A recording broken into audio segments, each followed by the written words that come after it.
What's up, guys? So this is part 2 of the Harley Davidson CV 40 carburetor disassembly. A couple things I want to go over in this video. One thing that I didn't mention in part 1 was the slide. A lot of times when you're dealing with the dyno jet kits and the aftermarket jet kits, they replace the stock slide, which is an aluminum body, with a plastic one. So that's another thing to keep an eye out for when you're disassembling these carburetors. If you have a plastic slide, get rid of it. It's junk. Go get an OEM one. Now, they do sell these on Amazon and they do sell them on eBay. If it's not an OEM one, and I've seen this firsthand, is they do not have the same weight to them. And when your carburetor is operating correctly, your diaphragm is moving up and down due to the vacuum changes in the engine. Now, if this is too light or if it's too heavy, it's not going to operate correctly. So there is a reason why the OEM one is like $75 from Harley. Trust me, it will turn into a nightmare if you try and save $1 and go on eBay or Amazon and get a cheap one. Go to your Harley dealership. They still sell these. Yes, they're a little expensive, but it's worth every penny in the long run. And again, once we go over the installation video, I'll show you some things to look out for when installing this and some tips. So something to keep in mind. So again, like I stated, I have an ultrasonic cleaner. Again, if you're going to be, dealing with carburetors more than, I say, 1 or 2 times a year, just buy one. It will definitely do its job, and you can use it for other things too. It doesn't necessarily have to be for carburetors. So you can find a good purpose for them. I highly recommend those. And I'll go over the one that I have and how much I spent on it. So first things first, all the small internal parts, obviously they have to get cleaned out. I do not recommend, taking a drill bit and trying to clean any of the gunk out of there. What can happen is you can change the diameter of these holes, and they are all precision sizes as far as the machining goes on them. So if you start sticking drill bits in there, and things like that, you can change the diameter, especially the slow jet. Now, the slow jet has a very small hole in it. And again, I'll go over how to remove any debris in there after it gets out of the ultrasonic cleaner. I'm not too worried about it at this stage because it's kind of just wasting your time to try to pre-clean everything and then put it into the ultrasonic cleaner. If it's like extremely bad, yes, but this isn't too bad. So again, with the main jet, you really don't want to be sticking anything in the bore of that hole because that's going to change the diameter. And then you can not really create, a tuning nightmare, but that's just going to, if you go bigger, obviously that's going to make the main jet bigger. So you really won't know the size then, and it won't be correct. So once I have everything laid out, I like to get my parts list of what I need. And this is a good time to figure out what you need, because while this is in the ultrasonic cleaner and you're cleaning all of this, you can go ahead and order what is necessary to order. So I do have the part numbers over here, and you guys can pause that and screenshot it. It has all the part numbers, the quantities, the breakdown of the CV40 carburetor, and those are the part numbers that you are going to give to Harley Davidson for the ones that you need. So definitely a good reference sheet to have.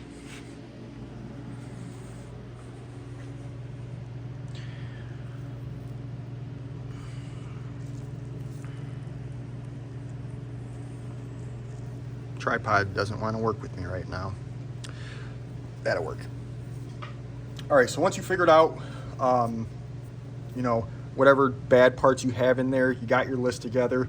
Here is where I recommend getting like a salsa jar with the solution that's in your ultrasonic cleaner already. And you want to use glass because the ultrasonic cleaner works better when transferring through glass other than plastic. So what I like to do, obviously any of the Chinese parts or, jet kit parts, discard all those. Only put in the solution the OEM parts are the parts that you're actually going to be reusing. So starting with the slow jets here, I'm going to put those in there. No need to really put the spring in there. I've never found that these get super corroded, so you can just set that to the side. Air fuel screw, you definitely going in there. So one thing to keep in mind too, guys, like I said in the part one, the whole assembly itself, again, it's going to be the air fuel screw. Some people call it just a fuel screw. Then it's going to be the spring. Then it's going to be the little flat washer, and then it's going to be the O-ring. You want to make sure when you pull that assembly out of the fuel inlet body here that all of those components come out, because it's very easy to get those left behind, and then you can be searching for them, or it can create a double seal or a double washer in there and become a tuning nightmare. So something to keep in mind with that. Your main jet, so your accelerator pump body here, definitely want to throw that in there. As far as the carburetor rebuild kit goes, when you get the new kit, it's going to come with a new spring and a new diaphragm. I don't recommend cleaning that because we're going to be replacing that anyways. The fuel accelerator pump rod, I'd throw it in there. Why not? We'll clean it up.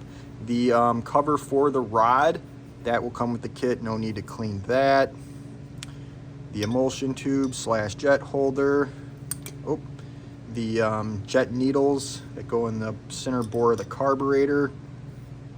If you're not going to be upgrading to the N65 needle, you can throw yours in there too. We'll go over that during installation and what needle I recommend using for these. That it just creates a very smooth idle in the mid-range. And again, that's primarily where you ride your motorcycle, is in the mid-range. So I like to put that in there. The screws of the carburetor float bowl, if they're terrible, don't reuse them. It's just going to become a problem for the next guy or you down the road. If they're this bad, I would just toss them, get new ones. You can get those from Harley.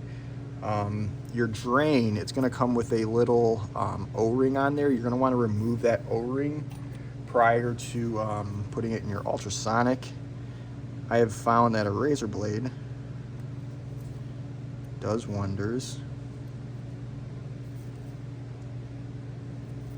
Again, guys, you're going to be replacing these, so if there is a bunch of gunk on here, just take a little wire brush and, you know, clean it off, but that's not too bad. Your needle holder, you could throw that in there. It gets pretty gummed up. As far as the floats go, I don't recommend keeping those in the ultrasonic cleaner the entire time, but I highly recommend testing it to make sure it actually works correctly. So I do set these in the water, press down on it, we'll go over that, and then just make sure that it's not filling up with water, because if this is cracked or damaged, it's going to not allow the carburetor to function correctly. The float's going to fill up with fuel and create problems down the road. So definitely verify that that float is working correctly. The pin, I like to clean the pin.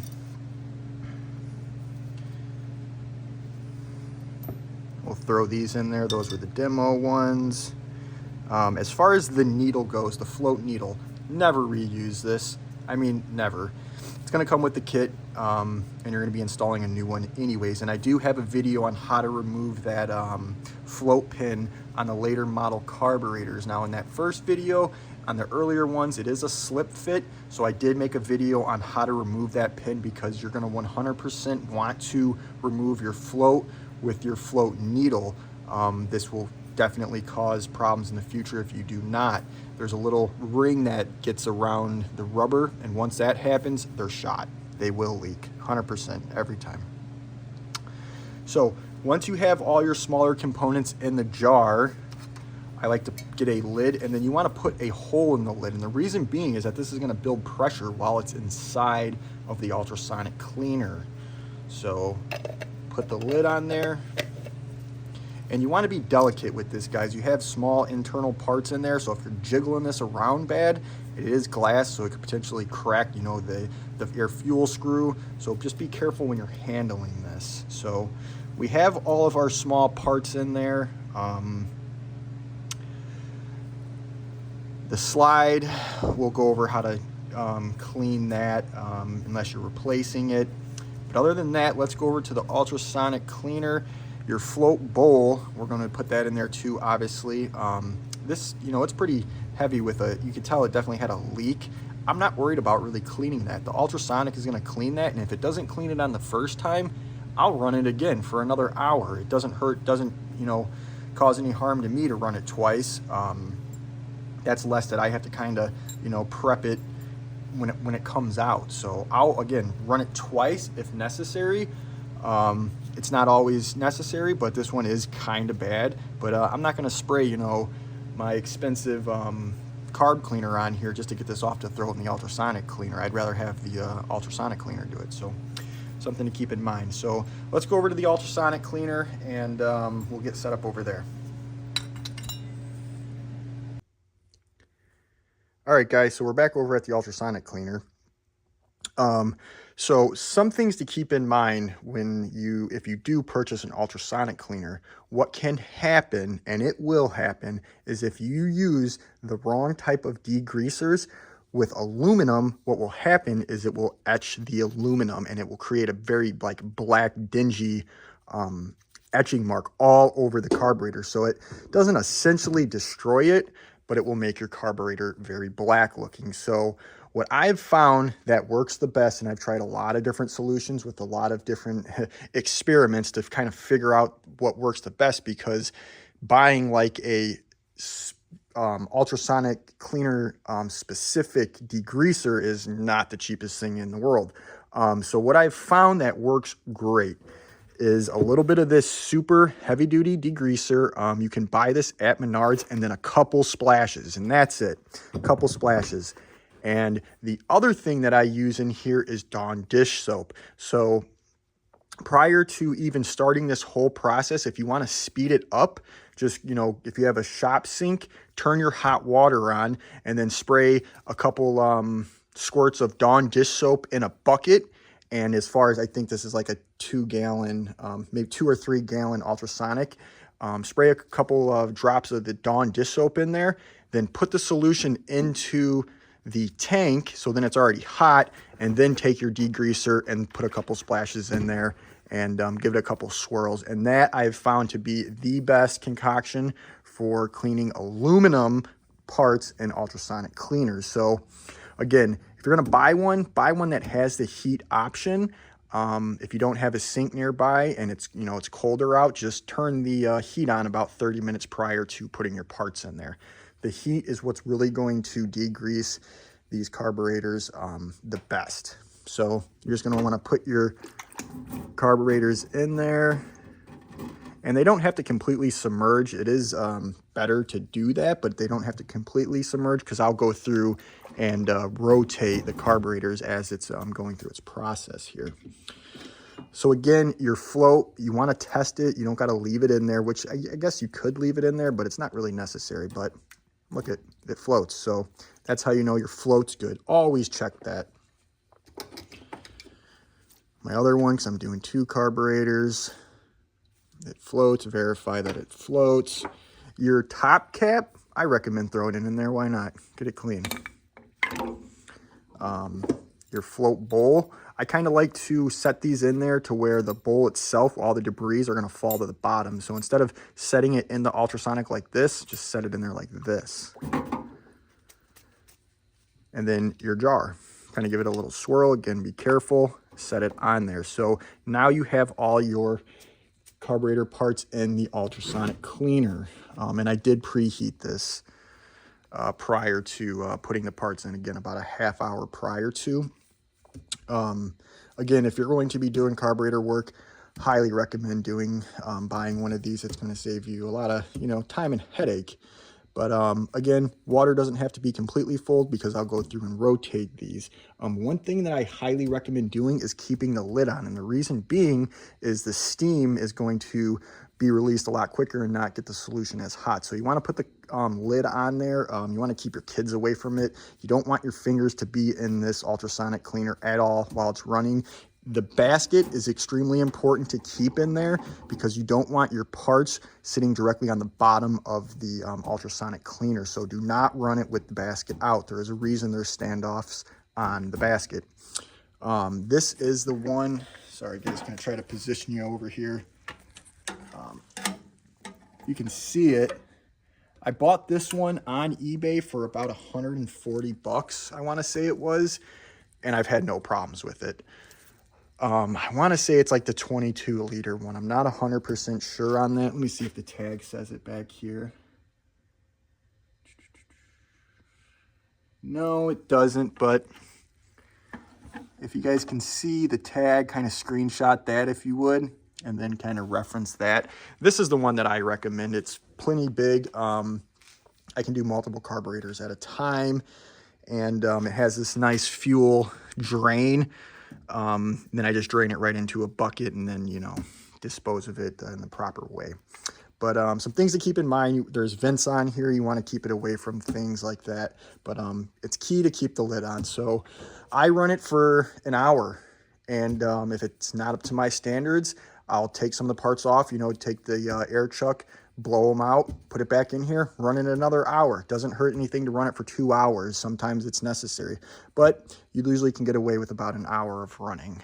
It does create a little bit of a louder noise, and it's kind of an annoying noise, so keep that in mind. But again, don't put your fingers in it while it's running. I was told that it can pretty much deteriorate your bone marrow, so keep that in mind.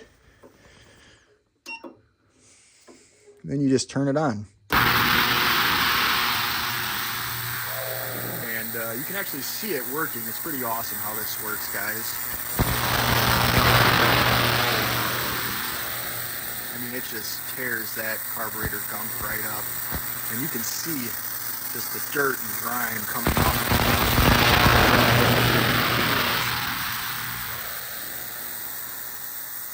But that's how I go about cleaning the small internals, guys, and the body. I'll be coming out with part 3 of reassembly and some tips on that. I'm just waiting on some parts to come in the mail right now, and then I'll be making that. But as always, guys, please like, subscribe, hit that little notification bell, and you'll be alerted when I post videos. Thanks, guys.